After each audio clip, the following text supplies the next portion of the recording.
والو اللہ تعالیٰ کا کرنا ایسا ہوا، ادھر سحر طلوع ہوئی، ادھر رات بھر سر حسین کی تعظیم کے بدلے میں اللہ تبارک و تعالیٰ نے راہب کے دل میں ایمان کی شمع کو روشن فرما دیا۔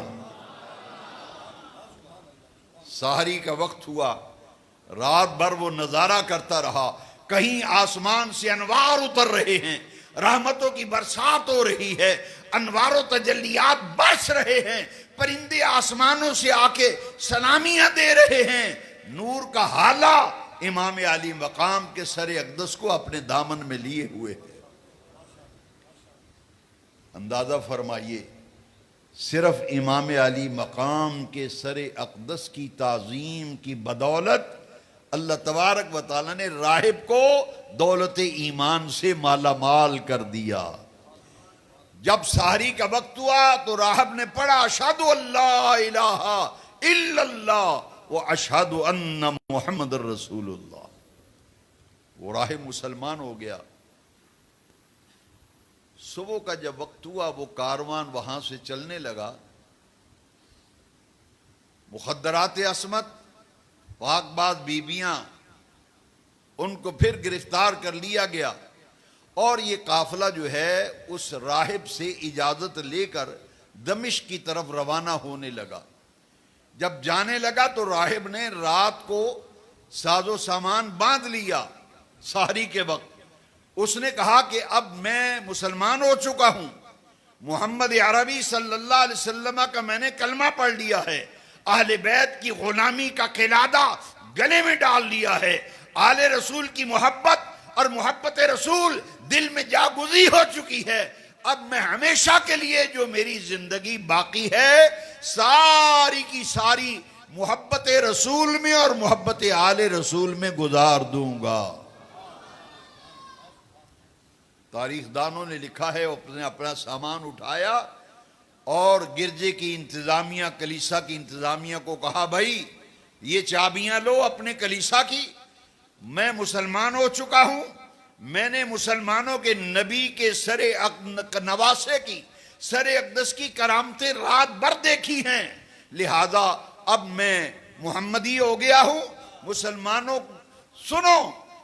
اس راہب نے کہا کہ جب حسین پاک جو رسول اللہ کے نواسے ہیں ان کی عظمتوں کا یہ عالم ہے تو ان کے نانا جان کی عزت و عظمت کا مقام کیا ہوگا۔ میں نے ان کے نانا جان کا کلمہ پڑھ لیا ہے۔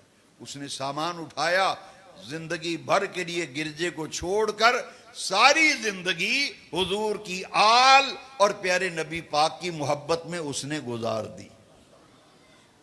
یہ قافلہ جب چلا دمشق کی طرف، گرجے سے نکلے نا کلیسا سے، تو ان لوگوں نے کہا بھائی دمشق آنے والا ہے، ایسے کرو جو مال لوٹا تھا نا کربلا میں خیموں میں سے وہ بھی لاؤ، اور جو 10,000 درہم راہب نے دیا ہے وہ بھی لاؤ، اور جو پیسے اور مال 10 محرم کو قافلوں کا لوٹا تھا وہ بھی لے آؤ، سارا سامان ایک جگہ ڈھیر کرو اور سارے جتنے بھی ہمیں آپس میں وہ مال بانٹ لیں۔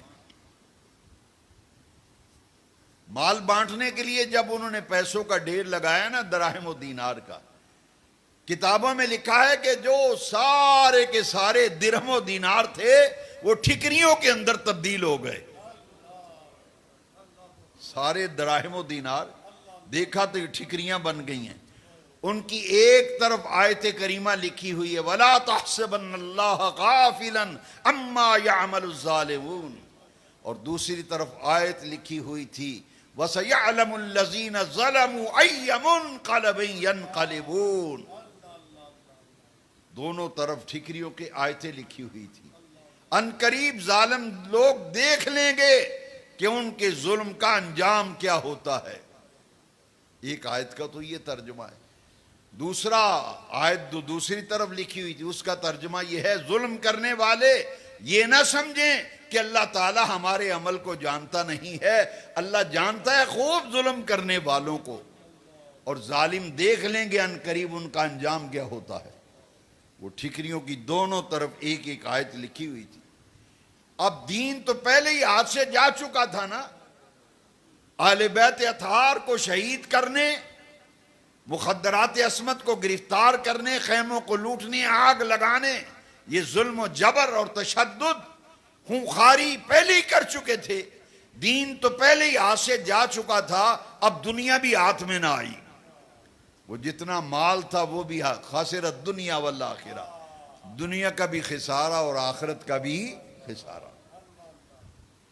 یہ قافلہ کربلائے معلی سے کوفہ، کوفہ سے دمشق آیا۔ دمشق میں جب قافلہ پہنچا تو سورج غروب ہو رہا تھا۔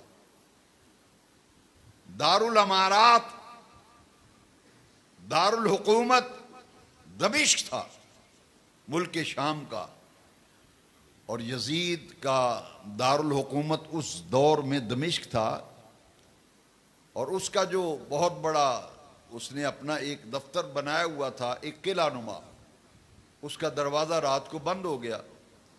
اس نے آرڈر دیا، یزید کے جو سیکٹری وغیرہ تھے انہوں نے کہا کہ یہ فلاں چوک جو ہے نا شہر کا، وہاں اس قافلے کو ٹھہراؤ تاکہ لوگ نصیحت پکڑیں، لوگ آ کر دیکھیں کٹے ہوئے سروں کو، تو لوگوں کو نصیحت ہو جائے کہ اگر حکومت وقت کے خلاف آواز اٹھائی تو یہی ہوگا جو ان کے ساتھ ہوا ہے۔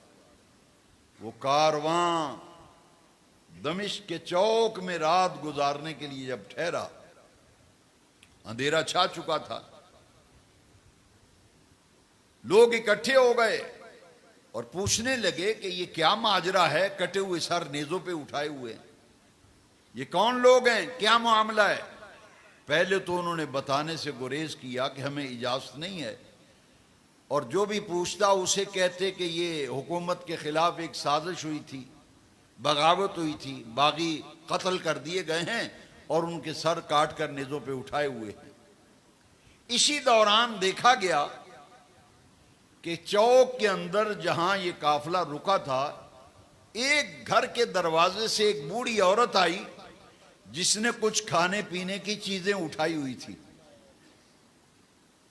دودھ والا برتن بھی اس نے پکڑا ہوا تھا، ایک برتن میں پانی تھا، کچھ کھجوریں تھیں، کچھ کھانے پینے کا سامان تھا، اور چادریں بھی اس نے بغل میں دبائی ہوئی تھی۔ وہ بوڑھی عورت آئی اور اس نے کہا یہ عورتیں کون ہیں جنہیں قیدی کیا گیا ہے؟ انہوں نے کہا بی بی خاموش ہو جاؤ، گورنمنٹ کا آرڈر ہے، ہمیں بتانے کی اجازت نہیں، خاموش ہو جاؤ، زیادہ باتیں مت کرو۔ اس نے کہا مجھے اجازت ہے کہ یہ کچھ بھوکے پیاسے معلوم ہوتے ہیں اور لٹا پٹا قافلہ ہے، میں چاہتی ہوں کچھ کھانے پینے کی چیزیں ان عورتوں کو میں پیش کروں جو قیدی ہیں۔ وہ بوڑھی عورت کچھ سامان لے کر آئی نا، تو حضرت سیدہ زینب کے سامنے آ کر اس نے سامان رکھ دیا۔ اس نے کہا آپ کے ساتھ جتنی بھی پردے دار عورتیں ہیں، یہ تھوڑا سا نذرانہ کھانے پینے کا سامان تحفہ لے کے آئی ہوں، تو یہ سب کو تقسیم کرو اور کھاؤ پیو، یہ دودھ ہے، یہ کھجوریں ہیں، یہ پانی ہے۔ سیدہ زینب نے ایک نظر بھر کے اس عورت کو دیکھا، فرمایا بی بی کربلا سے کوفہ، کوفہ سے دمشق ہمیں نے کسی نے پوچھا تک نہیں، اور تو کون ہے کہ اتنی ہمدردی ہماری کر رہی ہے؟ کھانے پینے کا سامان بھی لے آئی، پانی بھی لے آئی، دودھ بھی لے آئی، کھجوریں بھی لے آئی، یہ زنبیل اٹھا کے لے آئی، چادریں بھی لے آئی کہ یہاں چوک میں رات گزارنی ہے، یہ چادریں استعمال کر لو، یہ کھانے پینے کا سامان ہے۔ تم ہو کون؟ ہمیں تو کربلائے معلی سے کوفہ، کوفہ سے دمشق کسی نے پانی تک نہیں پوچھا، ہماری خبر نہیں لی، اور تو اتنی ہمدرد بن کے آئی ہے کہ سب کچھ اٹھا کے لے آئی۔ اس نے کہا اصل میں ماجرا یہ ہے، میں نہیں جانتی کہ تم کون ہو، میں تمہیں بالکل نہیں جانتی، اور ان کٹے ہوئے سروں کو بھی میں نہیں جانتی کہ یہ کون لوگ ہیں، اور آپ نے جو سوال کیا ہے نا کہ تو اتنی ہمدرد بن کے یہ سامان لے کے کیوں آئی ہے، اس کا جواب دینے لگی ہوں کہ ہم کام کاج کے لیے میں اور میرا شوہر دمشق سے مدینہ منورہ گئے تھے۔ جیسے سانگلہ ہل میں گلے باجوے روڈ پہ کوئی ایک فیملی رہتی ہو کہ سانگلے میں ہمارا کاروبار نہیں چل رہا، گزارا نہیں ہو رہا، چلو فیصل آباد چلتے ہیں، ہجرت کرتے ہیں، محنت مزدوری کریں گے۔ یا دوسرے شہر میں منتقل ہو جاتے ہیں۔ اسی طرح اس عورت کے خامد نے کہا کہ یا دمشق میں محنت مزدوری ہمیں ملتی نہیں، ہم چلتے ہیں مدینہ منورہ، وہاں جا کر کچھ محنت مزدوری کریں گے اور جو 4 آنے کمائیں گے پھر دمشق میں آ کے چھوٹا موٹا کاروبار شروع کر لیں گے۔ ہم چلے گئے تھے مدینہ منورہ، وہاں ایک گھر میں ملازمہ ہو گئی اور نوکرانی بن گئی، گھر کا کام کاج کرتی تھی، اور میرا شوہر دن بھر مزدوری کرتا تھا، میں اس گھر میں خدمت کرتی تھی، نوکرانی تھی۔ جب ہم نے 4 آنے جمع کر لیے نا تو میرے خامد نے کہا کہ اب ہم نے اتنے پیسے جمع کر لیے ہیں کہ واپس گھر وطن دمشق جاتے ہیں، وہاں کو چھوٹی موٹی دکان بنا لیں گے، کاروبار اپنا چل جائے گا۔ ہم نے کچھ کما لیا، کچھ بنا لیا۔ جب ہم چلنے لگے تو میں نے اپنی مالکہ سے کہا کہ آپ نے ہمارے اوپر بڑی شفقت کی اور ہمیں سنبھالا، ہمیں ملازمت دی، اب ہمارے پاس اتنے پیسے جمع ہو گئے کہ ہم دمشق واپس جا کر اپنا کاروبار کریں گے۔ تو میری مالکہ نے مجھے سامان کی گٹھڑیاں باندھ کے دیں۔ جب میں چلنے لگی تو میں نے اپنی مالکہ سے کہا اتنا عرصہ آپ کی خدمت کی ہے، مجھے کوئی نصیحت کر دیں تاکہ اس نصیحت پر عمل کر کے میں اپنی زندگی سنوار لوں، میرے لیے وہ نصیحت کوئی کارآمد ہو۔ تو میری مالکہ نے مجھے نصیحت کی، یاد رکھو ایک ہی نصیحت کروں گی تمہیں، تمہاری زندگی میں کہیں تمہیں مسافر مل جائیں، ان مسافروں کی تھوڑی بہت خدمت کر دینا۔ زندگی میں کبھی کوئی مسافر راہگیر مل جائیں، ان کو کچھ کھلا پلا دینا، ان کی خدمت کر دینا، اس کا تجھے اللہ بڑا اجر دے گا۔ حضرت سیدہ زینب نے اچانک اس بوڑھی عورت کی طرف دیکھا، فرمایا بوڑھی خاتون بتا سکتی ہو تمہاری مالکہ کون تھی، ان کا نام کیا تھا، جس گھر میں تم ملازمہ تھی؟ اس نے کہا ہاں ہاں، اس پاک باز بی بی کا نام فاطمہ الزہرا تھا اور گھر کے مالک کا نام حیدر کرار مولا علی تھا۔ زہرا پاک کی نور نظر سیدہ زینب نے جب اماں جان کا نام سنا نا، آنکھوں سے آنسو جاری ہو گئے، ہچکی بد گئی، رونے لگی۔ ابھی راز نہیں بتایا، پوچھنے لگی یہ تو بتا ان کے کوئی چھوٹے بچے بھی تھے؟ جس مالکہ کے گھر میں تو کام کرتی تھی، جن کا تو نے نام بتایا ہے فاطمہ الزہرا، گھر کے مالک کا نام مولا علی حیدر کرار تھا، ان کے کوئی بچے بچیاں بھی تھے؟ اس نے کہا ہاں، 2 چھوٹے چھوٹے بیٹے تھے، ایک کا نام حسن تھا، ایک کا نام حسین تھا، اور ایک ان کی بیٹی تھی جس کا نام زینب تھا۔ اسے کیا خبر کہ جس سے بات کر رہی ہوں یہی سیدہ زینب ہے۔ سیدہ زینب کی آنکھوں میں آنسو ہیں۔ اللہ اکبر، اللہ اکبر، اللہ اکبر۔ حضرت سیدہ زینب نے اس خاتون کو محبت بری نگاہوں سے دیکھ کے کہا بوڑھی اماں، بوڑھی خاتون، وہ زینب میں ہی ہوں، وہ زینب تو میں ہی ہوں۔ اس نے کہا وہ 2 جو بچے تھے حسن و حسین وہ کہاں ہیں؟ کہا حسن کو تو زہر دے کر شہید کر دیا گیا۔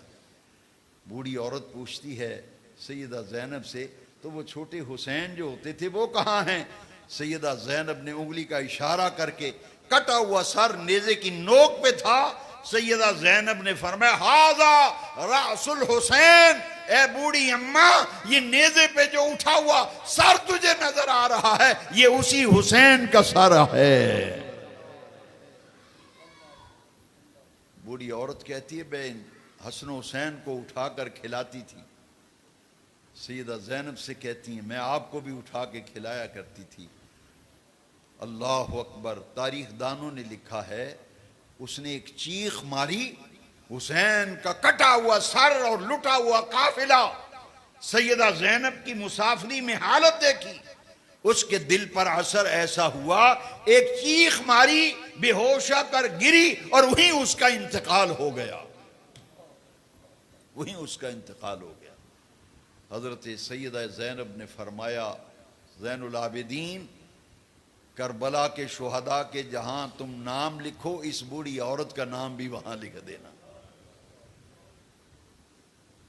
اس کا انتقال ہوا ہے، روح نکلی ہے تو اہل بیت کی محبت میں،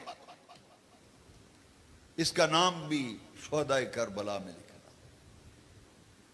حاضرین محترم، صبح کو یہ قافلہ یزید کے سامنے لے جایا گیا، اور یزید بدبخت نے دیکھا کٹے ہوئے سر اس کے سامنے رکھے ہوئے ہیں۔ میرے امام پاک سیدنا حسین ابن علی کا سر اقدس ایک تشت میں یزید کے سامنے رکھا ہوا، اس نے دیکھا بیڑیاں لگی ہوئی ہیں، ہاتھوں میں ہتکڑیاں ہیں، پوچھنے لگا یہ کون ہے نوجوان، یہ جس کو بیڑیاں ہتکڑی کون ہے یہ؟ انہوں نے کہا یہ زین العابدین نام ہے اس کا، یہ حسین کا بیٹا ہے۔ اس بدبخت نے کہا اس کو کیوں زندہ چھوڑا ہے، اس کو بھی قتل کر دو۔ جلاد کو جب حکم دیا کہ زین العابدین کی طرف اشارہ کر کے یزید نے کہا یہ کیوں زندہ بچا ہے، اس کو بھی قتل کر دو۔ جب اس کے قتل کا آرڈر دیا، حضرت سیدہ زینب نے زین العابدین کو آغوش میں لے لیا، فرمایا بدبختو، اگر تمہاری پیاس نہیں بجھی تو پھر زین العابدین کو بعد میں قتل کرنا، پہلے مجھے شہید کرو۔ آغوش میں لے لیا اور چھڑی پکڑ کر بڑے تفاخر سے کہنے لگا، جو لوگ یزید کی طرفداری کرتے ہیں اور آپ لوگ ان سے متاثر ہوتے ہیں، ذرا غور سے سن لینا یزید نے کیا کہا تھا۔ چھڑی لے کر امام پاک کے سر کو الٹتا پلٹتا تھا اور کہتا ہے میرے بدر میں جو بڑے مارے گئے تھے نا مسلمانوں کے ہاتھوں، آج وہ زندہ ہو کر آ جائیں اور دیکھ لیں کہ میں نے نبی کے گھر والوں سے اپنے بڑوں کا بدلہ لے لیا ہے۔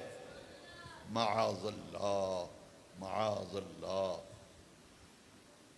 حضرت سیدنا امام احمد بن حنبل فرماتے ہیں کہ یزید کو کافر میں اس لیے کہتا ہوں، امام احمد بن حنبل کہتے ہیں کہ یزید نے کہا میرے بڑے بدر میں جو قتل ہو گئے تھے مسلمانوں کے ہاتھوں، وہ دیکھ لیں زندہ ہو کر آ کر میں نے نبی کے گھرانے سے کیسے بدلہ لیا ہے۔ چھڑی لے کر امام پاک کے رخسار پر، ہونٹوں پر، دانتوں پہ مارنے لگا۔ حضرت ابو برزہ اسلمی رضی اللہ عنہ صحابی رسول، حضور کے صحابی بوڑھے، انہیں پتہ چلا کہ حسین پاک کا سر کاٹ کر یزید کے پاس لایا گیا ہے، وہ زیارت کرنے کے لیے آ گئے۔ انہوں نے جب دیکھا کہ یزید چھڑیاں مار رہا ہے اور یہ جملے بول رہا ہے، آپ نے فرمایا او یزید بدنہاد بدبخت، اپنے ہاتھوں کو ہٹا، چھڑی کو پیچھے ہٹا، یہ رسول اللہ کے نواسے ہیں، میں نے دیکھا یہ حضور کے کندھوں پہ سواری کیا کرتے تھے، رسول اللہ نماز میں سجدے میں ہوتے، حسین اوپر آ کے بیٹھتے، حضور سر نہیں اٹھاتے تھے۔ یہ وہی حسین ہے جو رسول اللہ کے کندھوں پہ بیٹھ کر زلفوں کے ساتھ کھیلا کرتے تھے، اور میرے آقا انہیں سونگا کرتے تھے، چوما کرتے تھے، فرماتے تھے حسن و حسین یہ دونوں جنتی پھول ہیں اور مجھے ان دونوں سے جنت کی خوشبو آتی ہے۔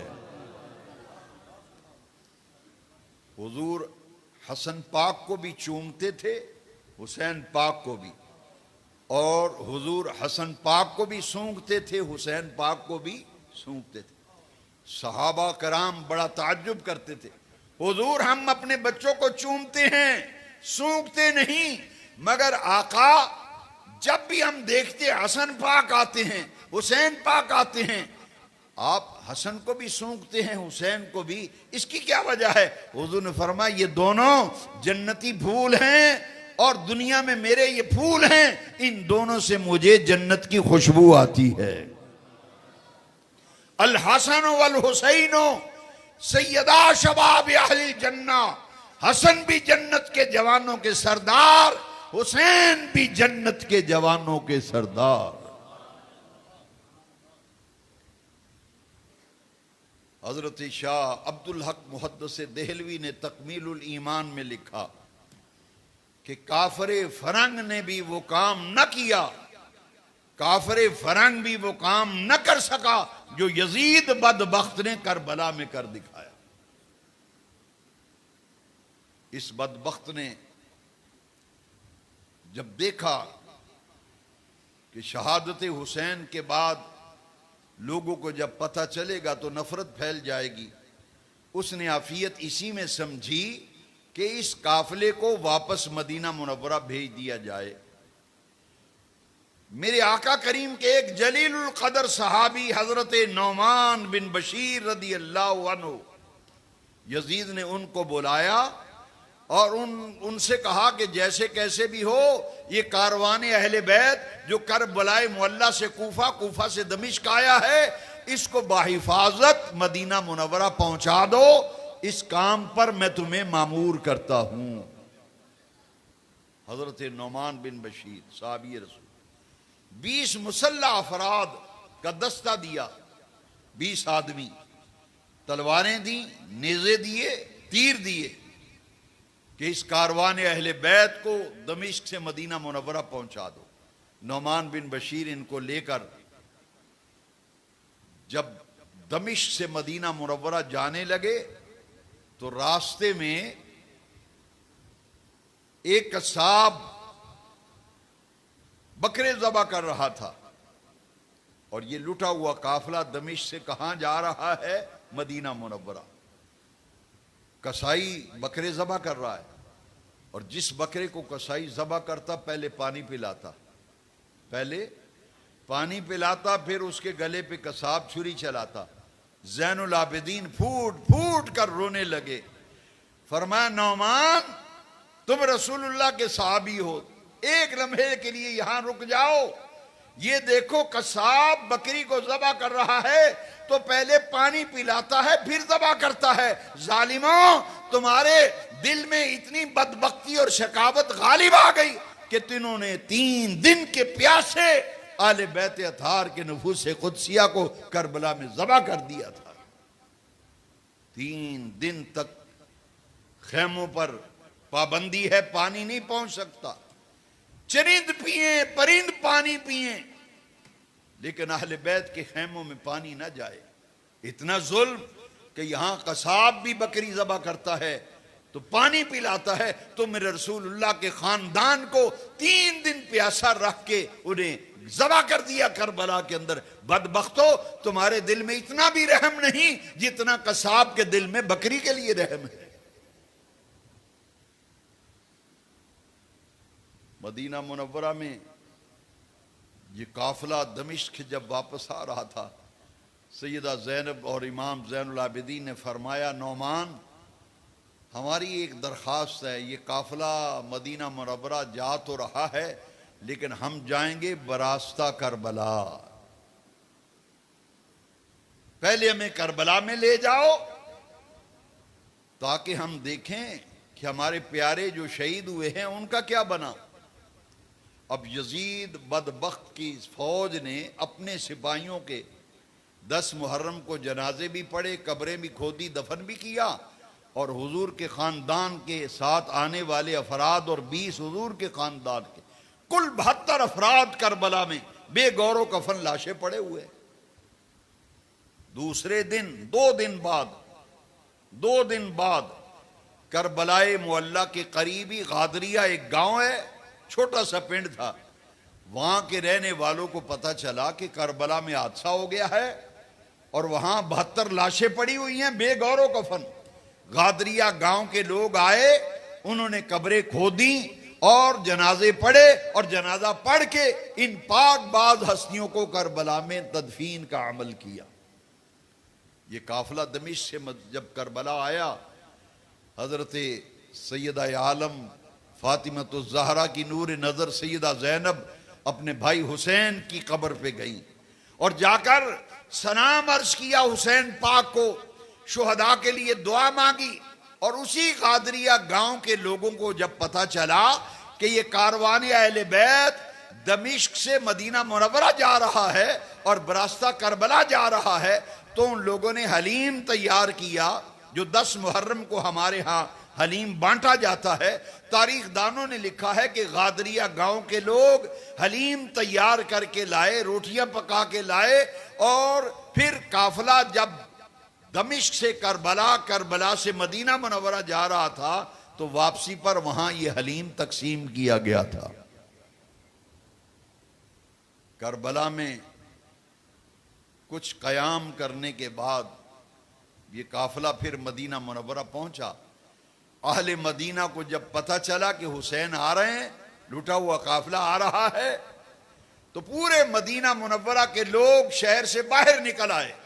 تاریخ دانوں نے لکھا ہے کہ مدینہ منورہ میں وہ کیفیت ہو گئی جس دن نبی پاک کا وصال مبارک ہوا تھا، جو کیفیت اس دن مدینہ منورہ میں ہوئی تھی۔ لوٹا ہوا قافلہ کربلا معلی سے کوفہ، کوفہ سے دمشق، دمشق سے کربلا، کربلا سے مدینہ منورہ پہنچا۔ وہی کیفیت دیکھی گئی جو مدینہ منورہ میں نبی پاک کے وصال کے دن کیفیت دیکھی گئی تھی۔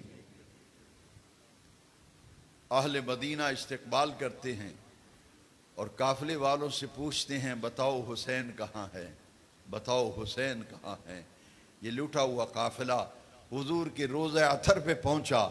حضرت سیدنا امام زین العابدین پوری داستان کربلا، شہادتوں کے واقعات حضور کے روضے پہ کھڑے ہو کے سنا رہے ہیں۔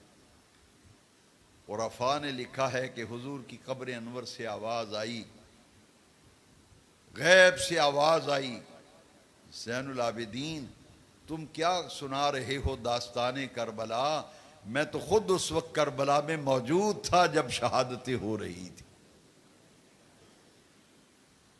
اور اس کی تائید حضرت ام سلمہ کی وہ روایت کرتی ہے جو مسلم شریف میں ہے۔ ادھر 10 محرم 61 ہجری جمعے کا دن کربلا میں حسین پاک شہید ہو رہے ہیں، ادھر ام سلمہ مدینہ منورہ میں خواب دیکھ رہی ہیں، عین اسی لمحے ادھر شہادت ہو رہی ہے، ادھر خواب دیکھ رہی ہیں۔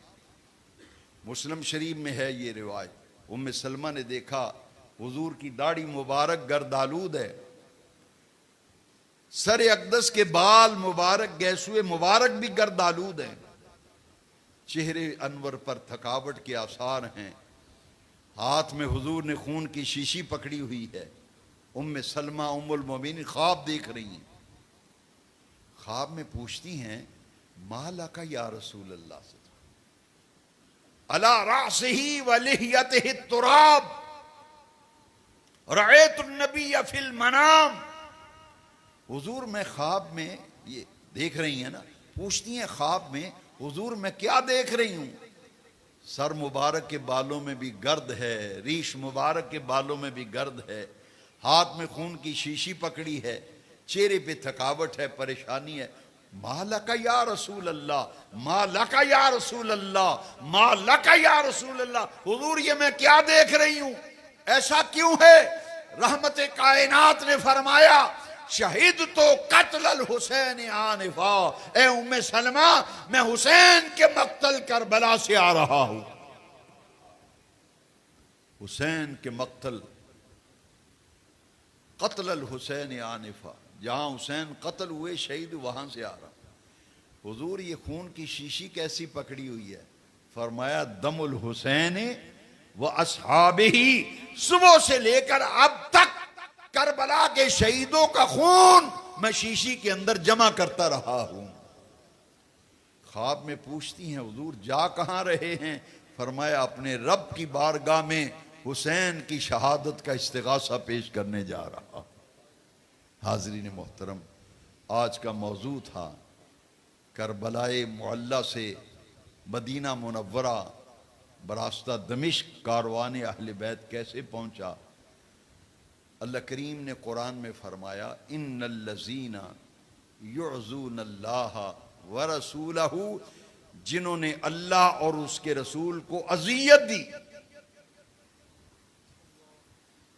پوری میری گفتگو آج کے درس میں جو کچھ میں نے کہنا تھا کہا، اب اس کا رزلٹ سنیے۔ قرآن کہہ رہا ہے ان الذین یعظون اللہ ورسولہ، جنہوں نے، وہ لوگ جنہوں نے اللہ رسول کو اذیت دی، جنہوں نے اللہ رسول کو دکھ دیا، لعنہم اللہ فی الدنیا والآخرہ، دنیا کی زندگی میں بھی ان پر اللہ کی لعنت ہے اور آخرت کی زندگی میں بھی ان پر اللہ کی۔ کون کہہ رہا ہے؟ اللہ قرآن میں فرما رہا۔ پھر سنیے آیت، ان الذین یؤذون اللہ ورسولہ لعنہم اللہ فی الدنیا والآخرہ وَأَعَدَّ لَهُمْ عَذَابًا مُهِينًا، دنیا میں بھی ان پہ اللہ کی لعنت، آخرت میں بھی ان پہ اللہ کی لعنت، اور اللہ نے ان کے لیے دردناک عذاب تیار کر رکھا ہے۔ سانگلہ ہل والو، ذرا فیصلہ کرنا، کربلا کی شہادتوں کو حضور کو تکلیف پہنچی نہیں پہنچی؟ یہاں تو مسلم شریف میں حدیث نہیں ہے، میں پوچھنا چاہتا ہوں، مجھے بتایا جائے، کیا مسلم شریف میں حدیث نہیں ہے؟ حضور تہجد کی نماز پڑھ رہے تھے، نبی پاک، حسین پاک رونے کی آواز آتی ہے، کم سن تھے، ابھی والدہ ماجدہ کا دودھ پینے کی عمر ہے، روتے ہیں حسین، روئے، میرے آقا تہجد پڑھ رہے تھے، جب تہجد مکمل ہوا سلام پھیری نا تو حضور نے فرمایا، زہرا بیٹی حسین کو رونے نہ دیا کرو، حسین روتا ہے تو میرا دل روتا ہے۔ یہ مسلم شریف میں جن کا رونا حضور برداشت نہیں کرتے تھے، ان کی گردن کو کاٹا گیا، شہید کرنے کے بعد گھوڑے دوڑائے گئے ان کے جسد مبارک پر، ہڈیاں اور پسلیاں ٹوٹ گئیں امام کی، جاؤ داستان کربلا پڑھ کے دیکھو، سر بھی کاٹا گیا اور امام علی مقام کی ہڈیاں چور چور کر دی گئیں۔ کیا رسول اللہ کو کوئی اذیت نہیں ہوئی؟ جن کا رونا حضور برداشت نہ کرتے تھے، اگر آمنہ کے لال ناطق وحی رسول الثقلین خطبہ دے رہے ہوں، حسین میں صحن کے اندر گریں مسجد نبی میں، حضور خطبہ چھوڑ کر ممبر سے نیچے اتر آئیں، حسین کو اٹھا لیں، ممبر پہ بٹھائیں، پھر خطبہ ارشاد فرمائیں، خدا ہی جانتا ہے کربلا کی شہادت کے وقت گنبد خضرا میں میرے آقا کے قلب انور کی کیا کیفیت ہوگی۔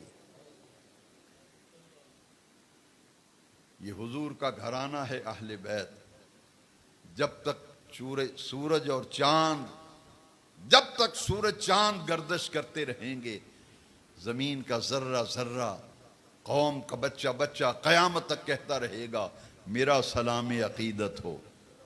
آپ بھی ایک دفعہ کہہ دیں، میرا سلام عقیدت ہو اس گھرانے کو حسین پال کر دیا جس نے زمانے کو، میرا سلام عقیدت ہو اس گھرانے کو حسین پال کر دیا جس نے زمانے کو۔ وہ گھرانہ کون سا ہے؟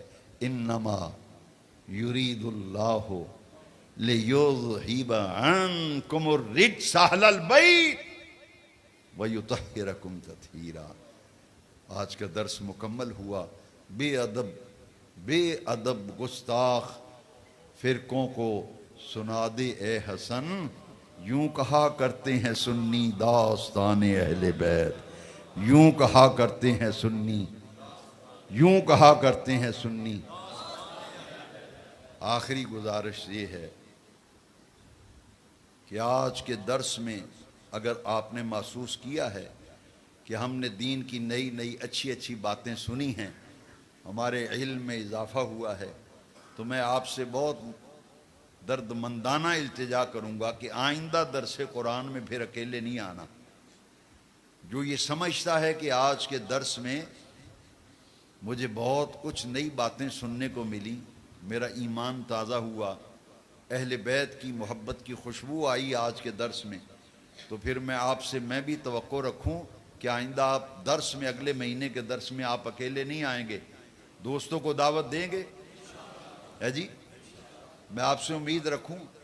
ہر انگریزی مہینے کا پہلا جمعہ یاد رکھنا ہے، ہر انگریزی مہینے کا، ہر انگریزی مہینے کے پہلے جمعے کو اس جامع مسجد محبوب سبحانی میں درگاہ مقدسہ حضرت محدث عبدالوی سے وابستہ اس حلقے کے جو وابستہ ہیں، عالمی ادارہ نور الاسلام، اس کے تحت یہ درس ہوتا ہے۔ اس کے سرپرست ہیں ہمارے مہربان کرم فرما الحاج محمد یاسین صاحب، جو اس مسجد کے بھی صدر ہیں۔ ان کی سرپرستی میں یہ درس ہوتا ہے۔ مسجد کی انتظامیہ، نمازی، اہل محلہ، ان کی محبتیں اس درس میں شامل ہیں، اور میں امید کروں کہ آپ بھی ہمارے رفیق سفر بنیں اور دین کی روشنی پھیلانے کے لیے آئندہ درس میں زیادہ سے زیادہ دوستوں کو دعوت دیں۔ وما علینا الا البلاغ المبین۔